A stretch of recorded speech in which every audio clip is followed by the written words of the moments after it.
I was thinking about choices, and as I sip my hot chocolate, and I was thinking, people say there are many different kinds of choices, but actually there are only two choices: choose righteous or choose unrighteous.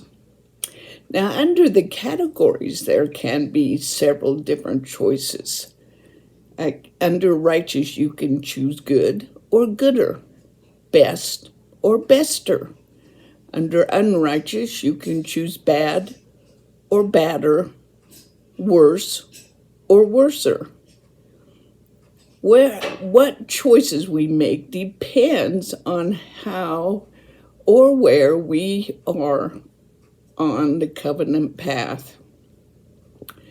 There was a man who wanted to hire a driver to drive him and his family on vacation. He wanted to be able to enjoy the scenery and not have to worry about driving himself. So on this road that they were going to take, there was a dangerous cliff, a precipice that was not protected with the guardrail. And he wanted to know how close the driver could get without going off. So he found three drivers, and he asked the first one, how close can you get to the side of the cliff and not go off?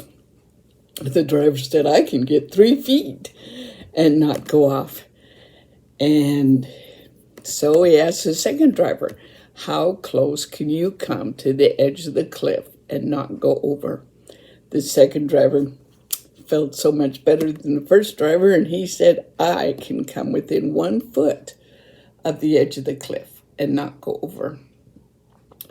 Then he asked the third driver, how close can you come to the edge of the cliff without going over?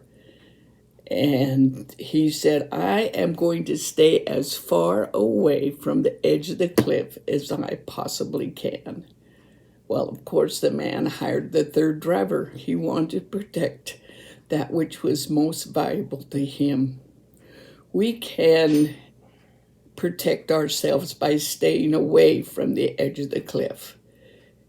If we are staying away from danger or evil, we will be protected. There was a young boy who fell out of bed. His mother went racing down the stairs and said, honey, why did you fall out of bed? And the little boy said, it's because I was not in far enough. If we want to be part of the Lord's church, we need to be all the way into the Lord's church. We cannot sit on the edge and expect that to work, or we cannot sit on the fence. We have to be all the way in.